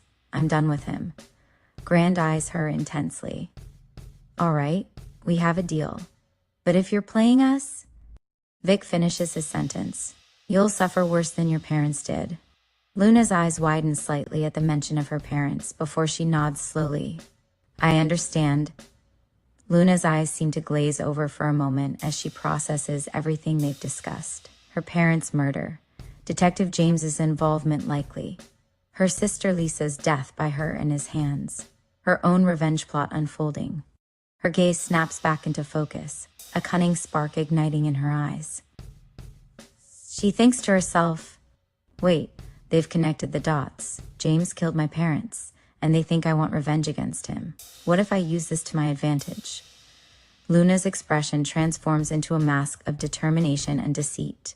She takes a deep breath, preparing to unleash her revised plan. "I'll give them Nikki's location, but only if they help me kill Detective James." Luna's eyes lock onto Grand's, a sinister alliance forming in her mind. "Together we can destroy him, and I'll finally avenge my family." Season 1, Episode 7, Safe House. Double Cross City Night. The safe house hums with a tense energy. Grand stands before a whiteboard, sketching a crude layout based on Luna's fragmented information about Detective James's warehouse. His brothers, Vic, Marcus, Jamal, Tyrone, Malik, Carlos, Juan, and Antonio, are a semicircle around him, their faces grim and determined. Weapons are checked, magazines loaded with a practiced efficiency. Grand, pointing to a roughly drawn rectangle. Luna says Nikki is being held somewhere in the main storage area. Minimal windows, reinforced steel doors. Vic, minimal windows means we go in hard and fast. No need for snipers. Marcus. What about security? Alarms, cameras? Grand. She mentioned cameras, mostly internal. Alarm system, likely sophisticated. We'll need someone who knows how to bypass that. All eyes turn to Antonio, their adopted brother, whose past included a stint in electronics and security systems. Antonio. I can handle the alarms and cameras, if Luna's intel is accurate, but I'll need a point of entry without triggering everything at once. Jamal. What about guards? How many are we expecting? Grand Luna wasn't specific, but James doesn't do anything halfway. Expect heavy security. We move as a unit. No one goes rogue. Nikki is the priority. A collective nod of agreement ripples through the room. The plan begins to solidify, each brother falling into a specific role. Vic will lead the initial breach, his raw aggression a key asset. Marcus and Tyrone will provide heavy fire support. Jamal and Malik will secure the perimeter. Carlos and Juan will move with Grand to locate Nikki. Antonio will handle the technical aspects. Meanwhile, back at the 8 to 9 towers, the atmosphere is no less charged. R.A. Honda paces, her frustration evident. Luna sits on the edge of the sofa watching her, a mixture of fear and calculation in her eyes. Peaches and Classy flank Honda, their expressions wary. R.A. Honda, stopping abruptly in front of Luna. They're going in. You know that, right? Grand doesn't wait. If you lied to us about that warehouse, her voice strained, I didn't lie. It's the truth. I want James gone just as much as you want Nikki back. Maybe more. Classy. Wanting and doing are two different things, girl. Your daddy is a dangerous man. Peaches. If this is a setup, Ra Honda cuts her off with a sharp gesture. Ray Honda. We need to be ready. If things go south at that warehouse, we might be their backup. She looks at Mitch and Chris, who have joined them from another room, their faces etched with concern for their friends. R.A. Honda, Con TD. Mitch, Chris, you're with me. Peaches, Classy, stay here, keep an eye on our guest. Make sure she doesn't try any disappearing acts. Luna's eyes flicker with resentment at being called a guest in such a manner. The warehouse looms in the darkness, a hulking silhouette against the city skyline. It's located in a desolate industrial area near the docks, just as Luna described. A chain-link fence surrounds the property, patrolled by armed guards. Security cameras are visible, their lenses glinting ominously. A black van, driven by Jamal, idles silently a block away. Inside, Grand and his brothers are masked and armed, their movements precise and coordinated. Grand, his voice a low growl. Antonio, you're up first. Disable those perimeter cameras. Vic, Marcus, Tyrone, you're with me on the breach. Antonio, equipped with a small electronic device, slips out of the van and moves stealthily toward the fence line, using the shadows as cover. The suspense is thick, every rustle of wind sounding like an alarm. Warehouse, main storage area, continuous inside the dimly lit warehouse. Rows upon rows of stacked crates create a maze-like environment. The air is damp and smells of dust and decay. Somewhere within this labyrinth, Nikki is being held. The silence is broken only by the occasional muffled sound from another part of the building. Warehouse, perimeter, continuous. Antonio works quickly and efficiently, his movements fluid and silent. One by one, the red lights of the security cameras blink off. He signals back to the van. Grand into his comm. Cameras are down. Let's move. The van doors slide open and Grand, Vic, Marcus, and Tyrone emerge, weapons raised. They move swiftly towards a less guarded section of the fence. Vic produces a pair of heavy-duty bolt cutters. The snip of the thick metal echoes in the stillness of the night, a prelude to the violence about to erupt. 8-9 Towers living room. Knight, Honda, Mitch, and Chris are dressed in tactical gear, weapons secured but within easy reach. They watch a silent feed from a burner phone. A grainy, shaky view from a camera Antonio managed to plant near the warehouse entrance. R.A. Honda, her voice tense. They're in. Let's hope Luna wasn't playing us. Luna watches the feed alongside them, her expression unreadable. Is she filled with anxiety for her own plan? Or is there a flicker of genuine concern for Nikki? Peaches and Classy watch Luna intently, their suspicion unwavering. Warehouse, main storage area, continuous. The sound of a breaching charge echoes through the warehouse as Gran and his team blast through a reinforced door. Guards caught off guard scramble for their weapons.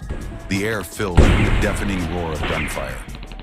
Vicky, yelling above the chaos. Nikki, where are you? The action is fast and brutal. Marcus and Tyrone lay down, suppressing fire, while Gran and Vic move deeper into the warehouse, their senses on high alert. The mission is underway, fraught with danger and uncertainty. The pieces of the puzzle are scattered, and the race to find Nikki has begun. Fade to black, to incorporate that crucial piece of information as Gran and Vic are breaching the warehouse. The sound of the breaching charge rips through the night. Gran and his team, Vic, Marcus, and Tyrone, surge through the mangled steel door, weapons blazing. Guards fall back, surprised by the ferocity of the assault. The cavernous space echoes with gunfire and shouts. Vix, yelling over the din, scanning the rows of crates.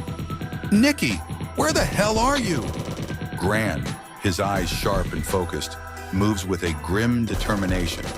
Suddenly, a flicker of recognition crosses his face as he takes in the layout.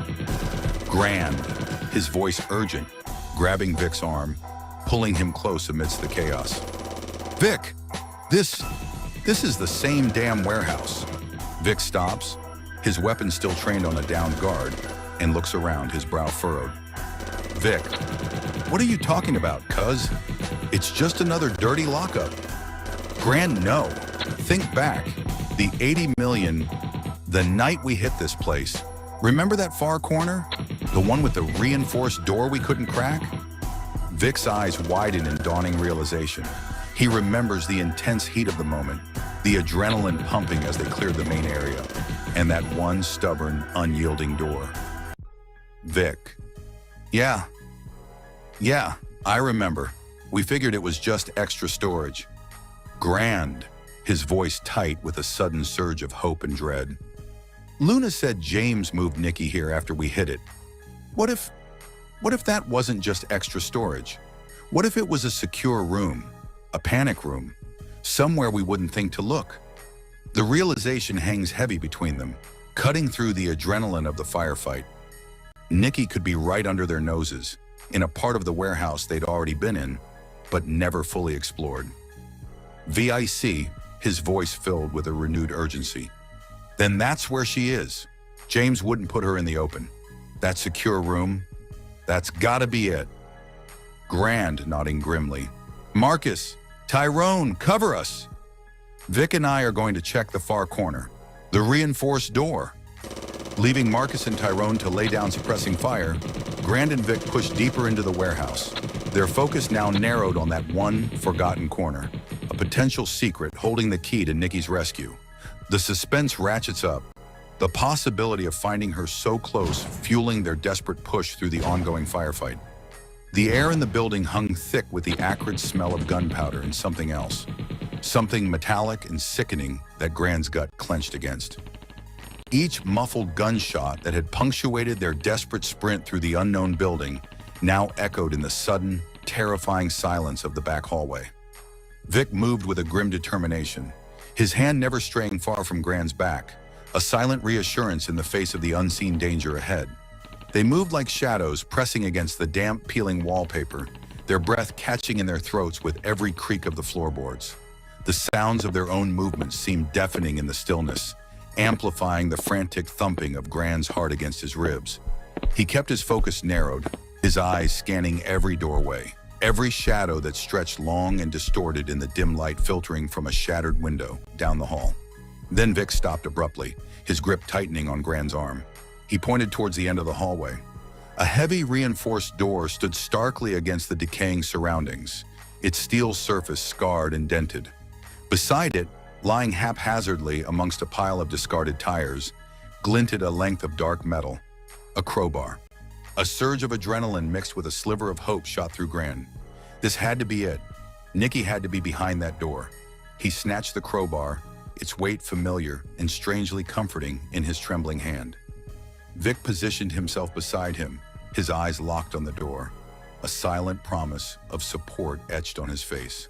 The metal of the crowbar scraped against the reinforced steel of the door, the sound echoing loudly in the tense silence. Grand grunted with effort, leveraging his weight against the stubborn barrier. Finally, with a groan of protesting metal, the door shuddered and then swung inward, revealing the room beyond. The scene that greeted them stole the air from their lungs. The small, windowless room was dimly lit by a single bare bulb, hanging precariously from the ceiling. And there, amidst the shadows, was Nicky.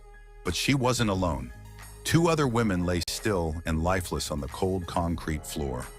Nicky was bound and gagged, her eyes wide with terror, but alive.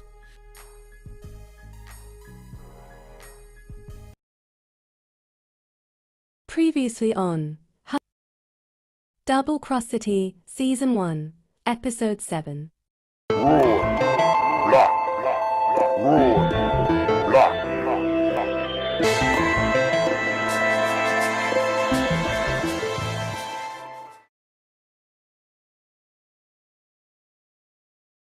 A wave of relief washed over Gran, so potent it almost buckled his knees.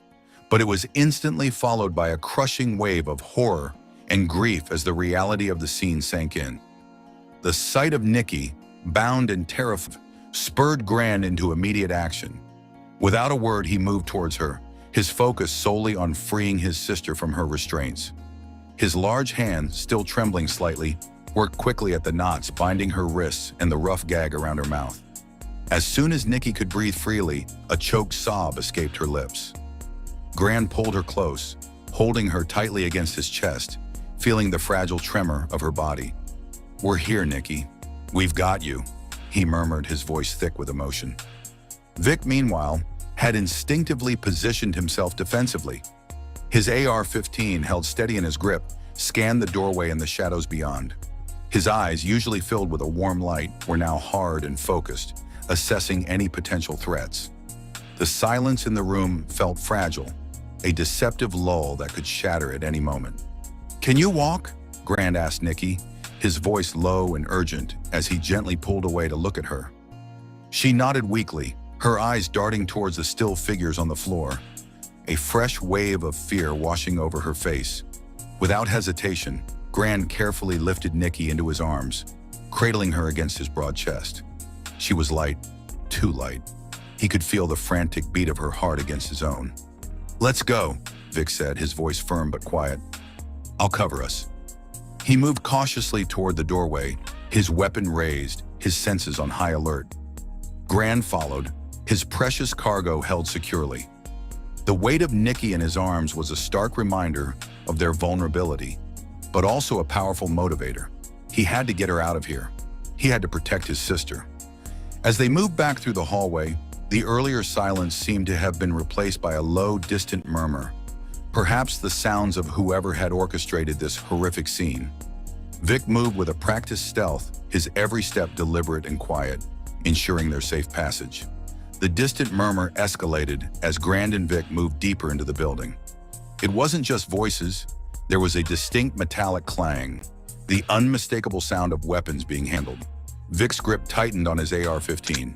"They know we're here," he muttered, his eyes flicking toward the direction of the sounds.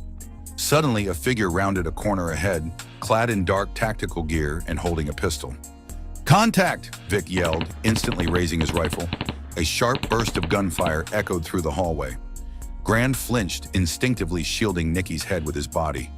More figures emerged, their weapons spitting fire. Vic moved with a speed born of adrenaline and training, taking cover behind a crumbling pillar and returning fire. The hallway erupted in a chaotic symphony of gunshots, the air thick with the smell of burnt powder and the sharp crackle of ricocheting bullets. "Go! Get Nikki out!" Vic shouted over the din, firing controlled bursts at their attackers. "I'll hold them off!"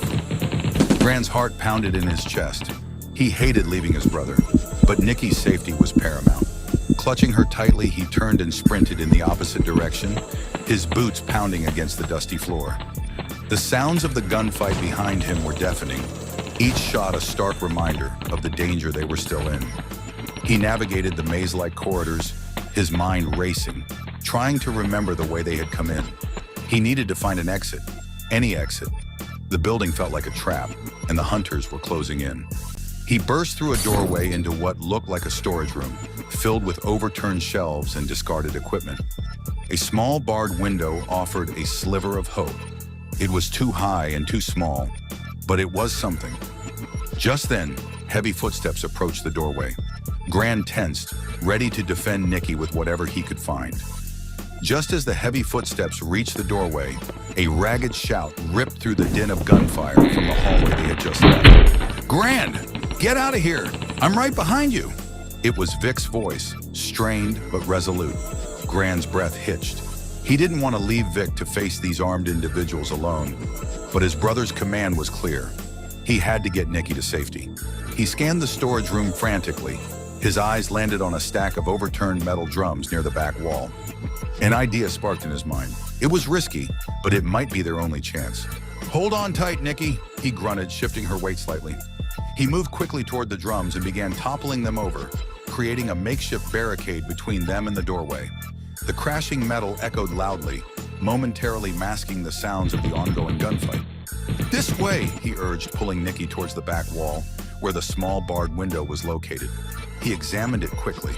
The bars were thick, but they were old and possibly weakened by rust.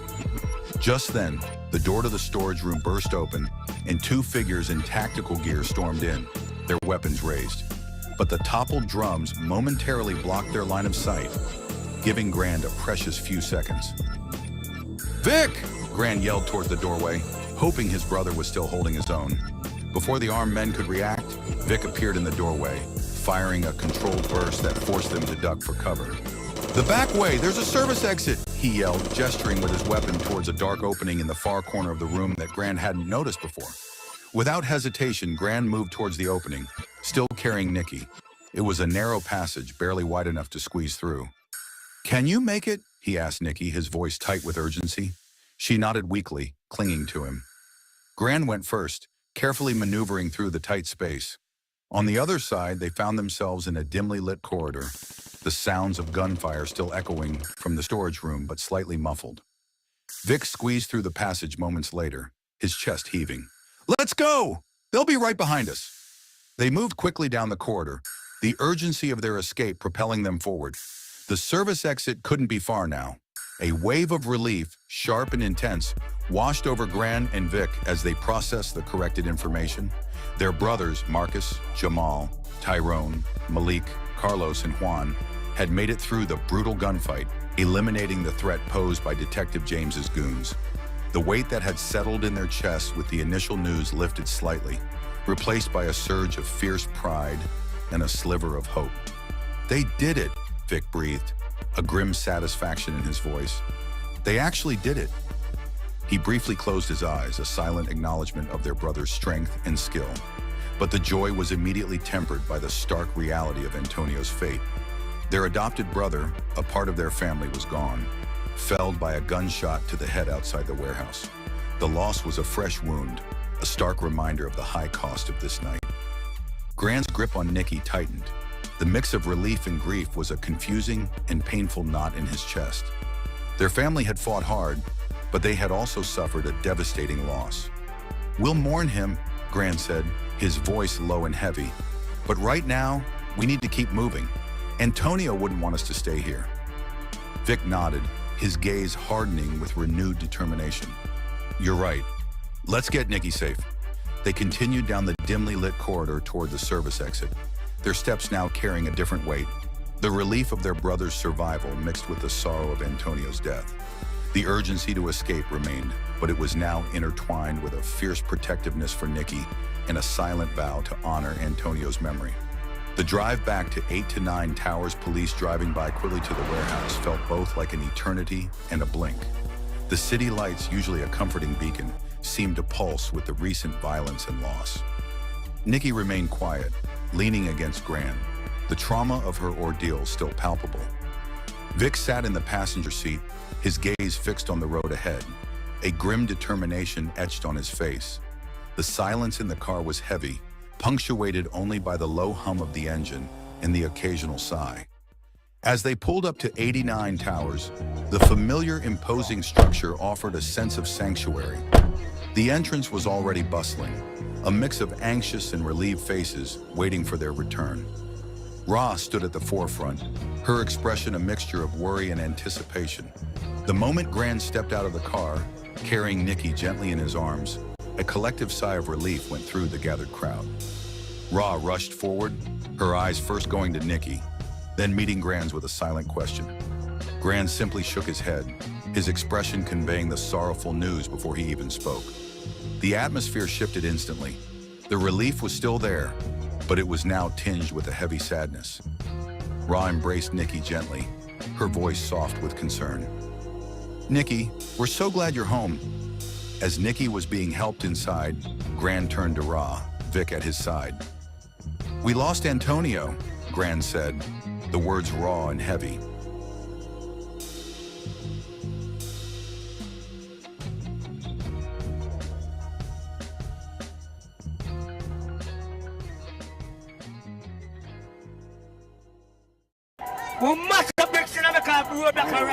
Every light us out already got here one non-stop fire road.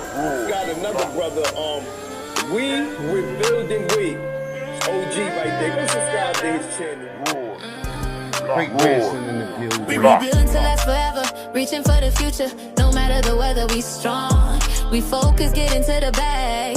Moving smart with silence, never been the ones to brag. Haters see and hear the name, we rebuilding, we everlasting in the game. Stay far away from lames. Praise the rules and Prince and Paul the name. We are not the same.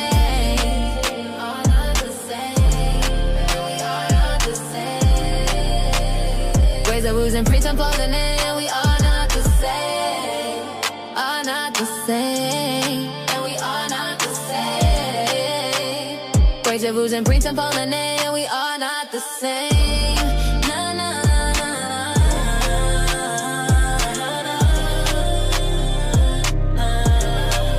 Are not the same. Are not the same.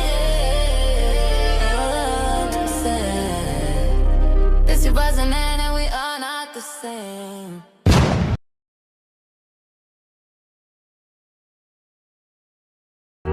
You know, it's shit funny, man.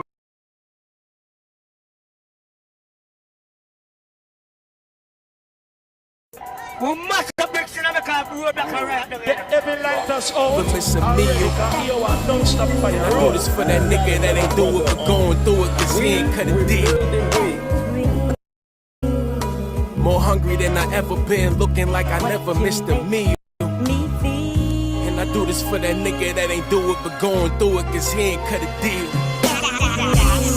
I overstand the underhandedness, and I understand you got a plan for the demands of this. I examine the land and set my parameters. Walk before I ran and spar with pros as an amateur. Don't need no managers handling my expenditures. Y'all do what your dogs say do, son of Sam and shit. But what happened when the famine hit? And it sink or swim on some salmon shit. Got a scheme, not scam to feed the fan. When that bread gone, then that Peter Pan vanishing. My time spent going ham and shit. I'm trying to leave my great-grandson some sandwiches. That mean, make sure they eat it. Get them nice beds to sleep in and willing pistols just in case niggas creeping. I'm awarded a tree of life before I leave it. Write it like an overhand right, better believe it. Sentence every record to death and never reprieve it. I'm from a town to get around, but you miss when you leave it. The pip's sick and we steaming like Willie Beeman. I bring you to the curb with them verbs, words helping you see it. Third time a charm, I'm RGing. Right here and there in the Twitter sphere, just RTing. No wonder they feeling disrespected. Catching stress from niggas they never know if they disconnected. Something like a phenomenon. Superhero flow, I should do count.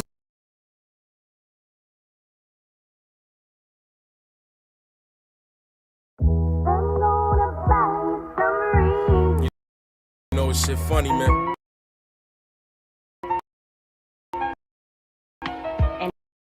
Anytime niggas talk about that real shit, I don't hear no real shit. Do this for that nigga that ain't do it, but going through it cause he ain't cut a deal. More hungry than I ever been, looking like I never missed a meal. It's for that nigga that ain't do it, but going through it cause he ain't cut a deal. I understand they underhandedness, and I understand you got a plan for the demands of this. I examine the land and set my parameters. Walk before I ran and spar with pros as an amateur. Don't need no managers handling my expenditures. Y'all do what your dogs say do, son of Sam and shit. But what happened when the famine hit? In the sink or swim on some salmon shit. Got a scheme, not scam to feed the fan. When that bread gone, then that Peter Pan vanishing.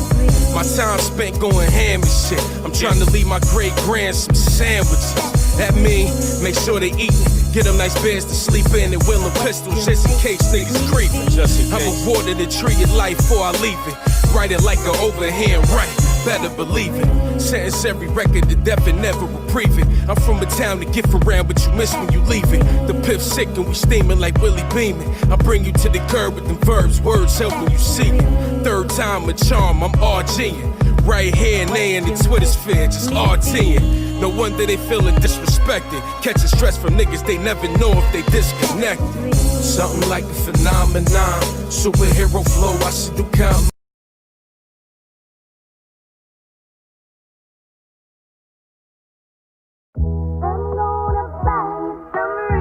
You know this shit funny, man. Anytime niggas talk about that real shit, I don't hear no real shit. I'm more hungry than I ever been, looking like I never miss a meal. And I do this for that nigga that ain't do it, but going through it cause he ain't cut a deal. More hungry than I ever been, looking like I never missed a meal. And I do this for that nigga that ain't do it, but going through it cause he ain't cut a deal. I understand they underhandedness, and I understand you got a plan for the demands of this. I examine the land and set my parameters. Walk before I ran and spar with pros as an amateur. Don't need no managers handling my expenditures. Y'all do what your dogs say do, son of Sam and shit. But what happened when the famine hit? In the sink or swim on some salmon shit. Got a scheme, not scam to feed the fan. When that bread gone, then that Peter Pan vanishing. My time spent going ham, trying to leave my great-grandson sandwiches. That mean, make sure they eat it. Get them nice beds to sleep in and willing pistols just in case niggas creeping. I'm awarded a tree of life before I leave it. Write it like an overhand right, better believe it. Sentence every record to death and never reprieve it. I'm from a town to get around, but you miss when you leave it. The pip's sick and we steaming like Willie Beeman. I bring you to the curb with them verbs, words helping you see it. Third time a charm, I'm RGing. Right here and there in the Twitter sphere, just RTing. No wonder they feeling disrespected. Catching stress from niggas they never know if they disconnected. Something like a phenomenon. Superhero flow, I should do